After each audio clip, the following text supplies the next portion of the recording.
Ok, donc j'ai mis l'alimentation, on a clavier souris écran. Je sens une petite brise là ici. Je vois qu'il y a de la lumière qui s'allume en face là. Ah, je vous propose de démarrer ça.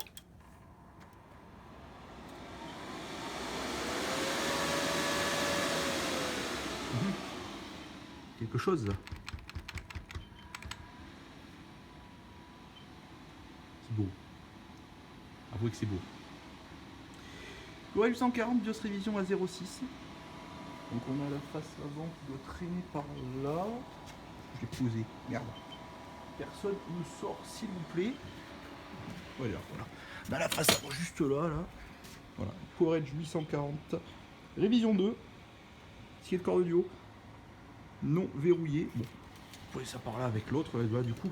Parce que j'ai son frangin juste là. Voir ça. Processeur double cœur de 40 GHz, 37 bus 800, de mégaoctets de cache, beau bruit.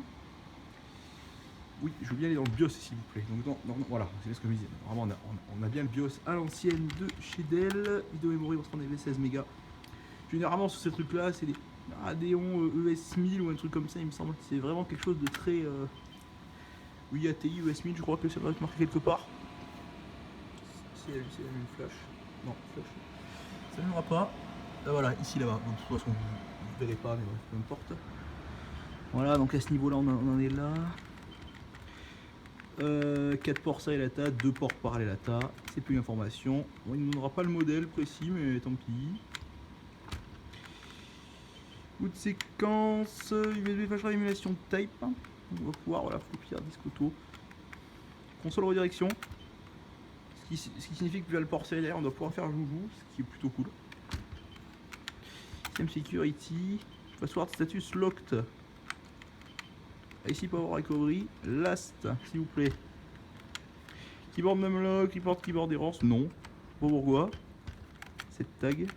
Ah, faut avoir là cette tag. Alors, non, visiblement non. Plus ou moins, non plus.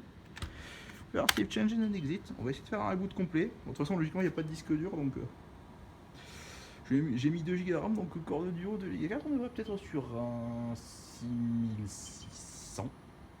Très certainement ça. F10 peut-être, Utility Mode. En tout cas, il met bien le temps à démarrer comme un serve, donc tout va bien. C'est cool. Après, il s'agira peut-être... de remplacer le pros par un peu plus gros. Moi je pensais me balancer du corps de quad là-dedans.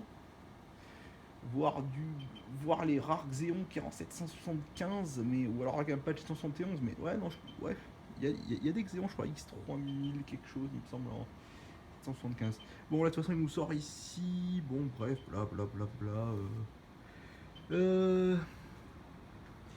Baseboard Management Controller, je ne sais pas du tout à quoi ça correspond, mais bon, forcément.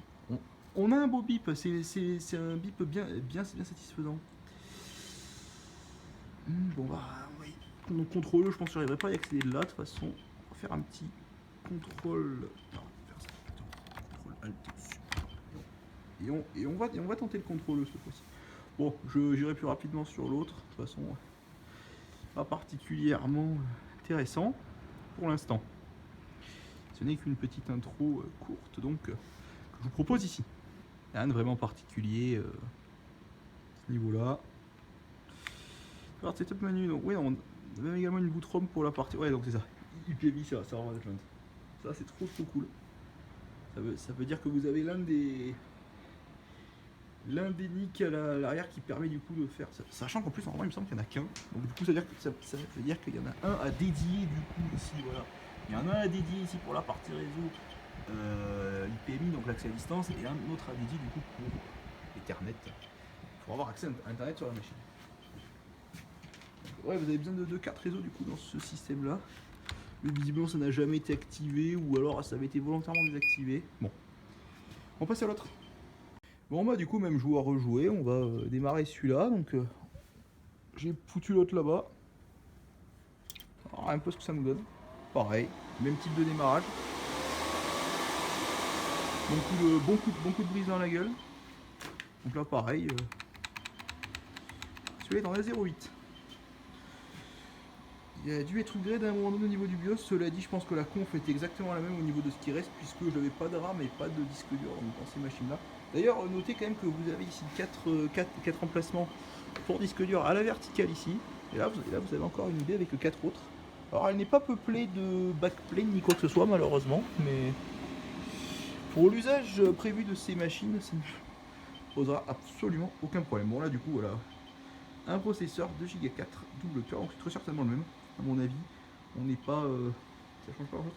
C'est marrant aussi, c'est des ROM drive de notre forme, alors qu'ici on est bien du coup sur un lecteur optique. Alors visiblement, il est un peu mal occupé. Voilà, ça y est. Alors, en même temps, c'est logique, sur des machines de type serveur, les courroies, forcément, au bout d'un moment, se défoncent assez vite, ce qui signifie que forcément, les lecteurs finissent par plus s'ouvrir. Alimentation, ici, j'ai contrôlé tout à l'heure sur l'autre bécane, 180 watts. Donc, bon, après, logiquement, on doit pouvoir un peu balancer du corps de quad, etc. etc. Sachant que l'objectif premier, c'est surtout d'avoir de la perf CPU, la perf GPU, on s'en fout pas mal. Un petit peu de RAM aussi, quand même, ça serait quand même pas mal de monter ces machines à 8 Go, mais après, honnêtement, pas besoin de plus pour quoi que ce soit. Donc, je vois pas l'intérêt après d'aller plus loin sur tout le reste. Sinon, ce qui concerne tout le reste, il n'y a pas trop de... Oui, voilà, donc là, ici, on voit sur la petite puce, je sais pas si vous arriverez à voir, petite étiquette avec marqué A07 donc, et ce qui signifie que les BIOS sont d'origine en A07, donc sur l'autre, c'est une version un peu plus ancienne, celui-là, du coup, avec la face avant, etc., on remarquera qu'il est peut-être un peu plus récent, peut-être d'une livrée un peu plus récente. Enfin, c'est les mêmes modèles. Comme on a vu tout à l'heure, il était indiqué là-bas sur l'autre PowerEdge 840 version 2, donc marque 2 comme vous voulez. Et là sur celui-là, si j'arrive à retrouver la face avant, qui est juste là en fait, je suis vraiment très con. C'est vraiment le bordel ici. Là c'est pareil, PowerEdge 840, révision 2. Ou marque 2 comme vous préférez, je sais pas trop. Dell ils se font pas chier à préciser, enfin révision, etc. Ils marquent juste 842. Donc je pense que ça s'arrête là. En tout cas, ils font pas un bruit qui est horrible outre mesure. Excepté au démarrage, un petit pet, mais rien de sensationnel. Je pense que à ce niveau-là, on est plutôt pareil. Sachant qu'après, c'est des machines qui auront plus qu'à upgrade et à refaire propre et qui serviront donc du coup dans un environnement différent de celui dans lequel ils étaient. Ah, pour la suite de la vidéo.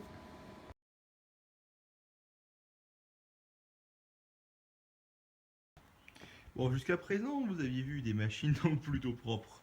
Les deux, donc serveurs Dell, etc. étaient plutôt propres. Là, par contre, du coup, on se retrouve un autre jour maintenant et vous voyez donc une machine dans un état plutôt déplorable. Qui plus est, en plus, une machine AT, donc vous vous dites, tiens, récupération de matériel un peu plus ancien, etc. Bon, dans un état pitoyable donc. Mais je vais vous montrer la face avant, après c'est encore pire. Voilà, vous avez le DIN du coup pour le clavier. Je n'ai pas de clavier DIN à l'heure actuelle. Vous avez un série, un parallèle avec son loop.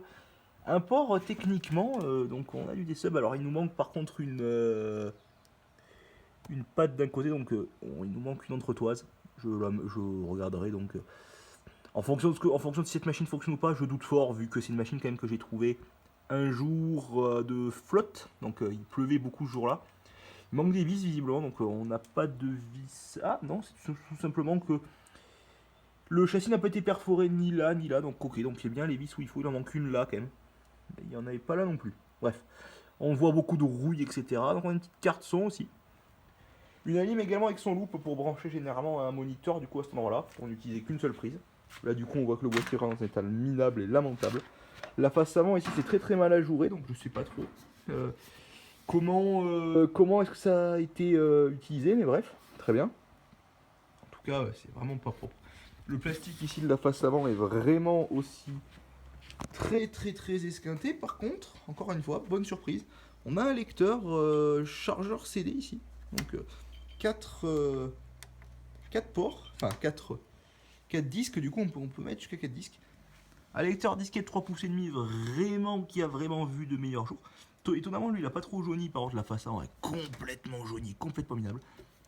On a un bouton turbo, à mon avis il est pas relié comme sur la plupart de ces machines là. On a bon après un power, donc logiquement en 2 positions et un reset. Bon, position forcément aussi. Ici, on est dans un état absolument affreux de rouille. Je vous propose donc quand même, puisque je n'ai absolument pas testé la machine, donc on a prise ondulée ici sur ce onduleur absolument minable. On va brancher ça là et on va faire un petit à la UXWB, j'ai envie de vous dire, smoke test. Je sais pas si vous connaissez ce gars-là, mais grosso modo, c'est ce qu'il s'amusait à faire typiquement dans ses vidéos. Bon, logiquement, on devrait y être assez avec une seule main, c'est pas terrible, mais on va se débrouiller. Bon, disons, je pose ma main, ça n'a pas explosé, bon, très bien. Ici, on a un des subs, on va se brancher là. Je me demande du coup quelle est la quantité des mémoire vidéo, parce que ça risque de nous limiter d'être un peu ce qu'on peut faire, mais de toute façon, on va pas pouvoir aller très loin, puisque... Alors, pas de souris. Okay. Pas de port PS2 sur cette machine. Et de toute façon, j'ai pas de clavier. Donc on va voir. Mais déjà, le fait que la machine démarre, ça serait déjà beau. Je propose donc d'appuyer ici. C'est un de position. Et il fait étonnamment peu de bruit. Oh, il s'allume. S3 Trio 32 Enhanced. Cyrix P120+. Cyrix X86, 24 Mb de RAM. Copyright 1996, Award Software, oui c'est plutôt cohérent, c'est des ROM drive, il est reconnu, c'est assez sûr. Le disque n'est pas mort, le disque ne fait pas un bruit particulièrement dégueulasse. Alors par contre là je suis un peu déçu, parce que du coup bah forcément j'ai un clavier, là c'est du PS2, je vais du coup peut-être faire un petit reset, on va peut-être pouvoir passer sur un autre mode. Risque d'être plutôt sympa à voir cette vidéo, risque d'être vraiment sympa. Voilà, donc Trio 32. Cyrix P120, donc ok, très bien. Je vais faire comme ça vous n'auriez pas le reflet dégueulasse. Vous voyez du coup que l'écran, j'avais collé des étiquettes HS dessus que j'avais récupérées. On va voir du coup qu'est-ce qu'on peut faire maintenant, s'il démarre ou pas tout seul.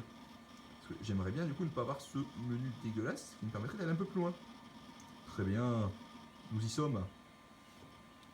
Même pas de scan disque qui me paraît assez étonnant d'ailleurs, pourquoi pas de scan disque pourquoi pas d'ailleurs, mais ça m'arrange. Mais alors qu'est-ce qu'il nous fait? Non, oui, le disque continue de rater. J'ignore seulement si vous entendez, à mon avis, oui, parce que généralement je dis ça, mais vous entendez toujours quelque chose, donc cool. Est-ce qu'il s'ouvre lui en façade? Disque 1, disque 2, trop bien, disque 3. Au pire des cas, j'ai gagné un chargeur CD. Alors du coup, ce que je peux en faire... Oh, il se passe quelque chose. Cette machine a servi il n'y a pas si longtemps que ça. Windows n'a pas détecté de souris connectée à l'ordinateur. Vous pouvez en connecter une en toute sécurité maintenant. Pour connecter une souris à un port PS2, vous devez d'abord éteindre l'ordinateur. Ne pas afficher ce message ultérieurement. Comment je fais? Comment je fais? Je n'ai pas ce qu'il me faut pour appuyer sur OK. Bon, et bah du coup, pour ce test-là, du coup, la vidéo, du coup, s'arrête là. Nous allons passer du coup à une machine peut-être très certainement moins intéressante par la suite. Cela dit, celle-là, elle est rien que le fond d'écran me donne envie de récupérer un clavier DIN. Alors là, je veux un clavier DIN. Parce que vous voyez là-bas, j'ai quand même pas mal de claviers. Disons que j'en ai... Ah, oui, on va éviter de torcher le Dell ici. Parce que bon, du coup les Dell ont été démontés depuis partiellement. J'ai récupéré les lecteurs disquettes si vous voulez tout savoir. Bon voilà, donc là on a quand même plusieurs claviers. Dans la majorité c'est de l'USB et du PS2. Celui-là vous en rappelez peut-être dans certaines vidéos. Le Siemens aussi, il me semble que je l'avais déjà montré dans une vidéo aussi. Cela dit, je n'ai pas... là, celui-là c'est un clavier QWERTY d'ailleurs, QWERTY espagnol. Mais voilà, donc pas de clavier DIN ici. J'ai des souris 2 boutons, mais en PS2, mais je n'ai pas de DIN. Bah du coup, on propose du coup de que ce test de PC là s'arrêtera là sur un beau. D'ailleurs, est-ce que le bouton turbo fait quelque chose? A priori non. Non, non, non, non. Bah très bien. Bah celui-là, au revoir. C'est donc sur une vidéo maintenant. Sur encore une autre machine que vous avez là.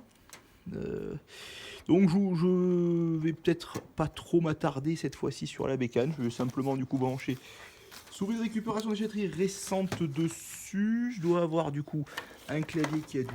Voilà.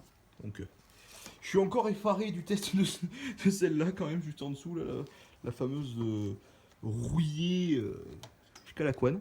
Je l'ai pas encore démonté, mais je ferai ça du coup peut-être une fois que j'aurai récupéré ce qu'il me faut.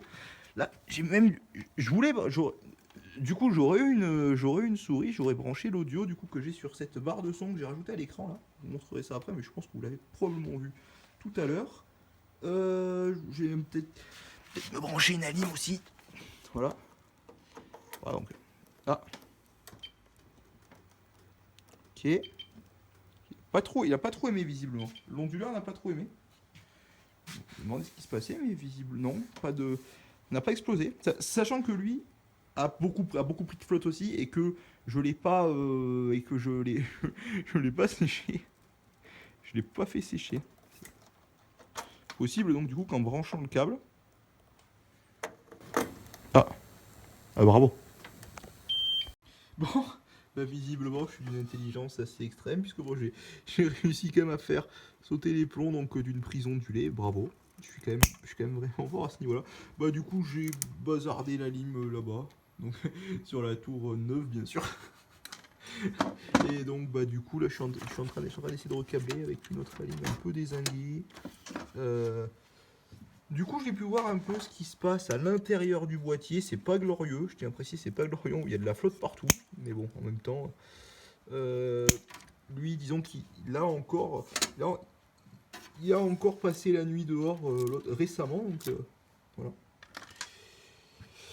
Soit, mais j'ai quand même envie de voir un peu ce que ça donne, donc on va voir, ça va être drôle. Sorti une alim pourrie d'un PC de... Ah, il y a de la flotte dans les... la flotte dans le connecteur Molex ici. Très bien. De toute façon, ça va être drôle quoi qu'il arrive. C'est marrant parce que il a pas plus rouillé que ça. Je vois un peu de rouille là quand même. Je vois un petit peu de rouille. Je vois un petit piqué de rouille, mais rien de vraiment... Bon, de toute façon, c'est visiblement, d'après ce que je vois ici, pas de format Athlon XP, donc logiquement, d'ailleurs d'une boîte d'infos du coin, je sais pas si on arrivera à voir. M... Micro Plus, ouais. Ouais, c'est l'ancien mot Micro Plus. Une boîte d'infos par ici. Donc bon, une machine qui a été montée en 2002 visiblement, puisque je sais plus où sur la carte mère. Ah, ici il y a une petite étiquette avec marqué 11 juillet 2002. Donc bon, voilà. C'est une machine qui a vécu et elle risque de vivre ces derniers instants là, puisqu'après bon j'avais surtout récupéré le boîtier du coup pour remonter un autre truc derrière, parce que aussi bizarre que ça puisse paraître.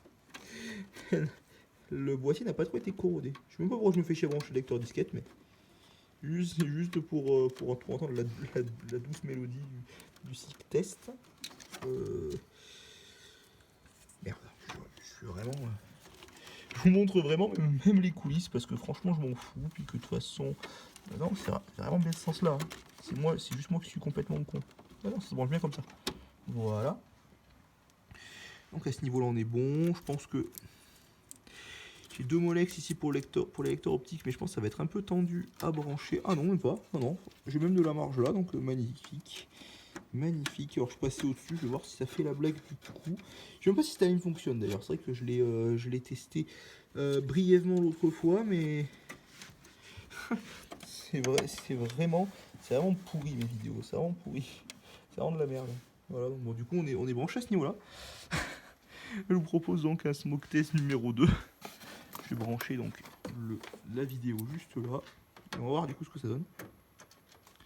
Ça a l'air un peu minable. Alors, du coup, vous remarquerez que vous avez ici une carte vidéo plutôt dégueulasse. Donc, à mon avis, ça va être encore du S3 ou peut-être du... qu'est-ce qu'on avait à l'époque aussi? Peut-être du SIS, peut-être du Silicon Integrated System. Pourquoi pas? Je sais pas. Il y avait d'autres marques aussi un peu dégueulasses. Il y avait, oui, il y avait S3, il y avait... Je crois qu'il y avait des trucs de chez... oui, c'est ça, les S3, toutes ces conneries. Comme il y a dans celui-là, d'ailleurs, la fameuse S3 Trio. D'ailleurs, retour de ces fantastiques pompes dégueulasses. Qui passent la nuit généralement, et puis même tout le temps quand je suis à l'atelier dehors, donc elles me servent un peu partout. Donc là, du coup, on va voir un peu ce que ça donne. Regardez-moi cet état de rouille quoi. Même cette lime là elle est rouille. Complètement neuve. Ouais, du coup, d'ailleurs, vous voyez que la lime à l'intérieur est particulièrement propre. J'aime pas trop faire des close-ups sur des trucs comme ça généralement, mais attention. Ça n'a pas explosé. Je propose d'appuyer un peu plus. D'ailleurs, on voit même ici que le quality check il était complètement couvert de poussière. Oh, on a une LED rouge. Il se passerait quelque chose. D'ailleurs, vous aussi, vous voyez les vis de la lime. Et bon, je crois que même le tournevis ici est un peu humide. Pose d'appui là, attention. Oh, ça démarre. Il se passe quelque chose. Ah, déjà. Déjà. Il se passe quelque chose. Oh, c'est presque trop beau. Presque un trop beau son. J'essaie de voir ça et je vous reprends. Oui, bien voilà, bon, voilà les barrettes du coup qu'il y avait à l'origine. Donc on a deux barrettes de 512 mégas DDR400. Donc je suis assez étonné que ça fasse pas trop chier au niveau de contrôleur mémoire. Parce que le contrôleur mémoire à l'époque était encore côté chipset. Et là, visiblement, bon, du coup, j'ai mis qu'une seule barrette. Donc voici d'autres barrettes avec lesquelles je pourrais potentiellement tester. Donc pareil, bizarre que la DDR400 passe là-dedans quand même, cela dit. D'ailleurs, vous pouvez voir aussi que les condensateurs sont absolument neufs. Vous pouvez voir aussi que ça brise, ce qui fait que ça va être encore sacrément humide. Mais soit. Attention, ça démarre. Ah, ça refait bip bip. Ça refait bip bip. Je vais continuer donc d'investiguer bien évidemment.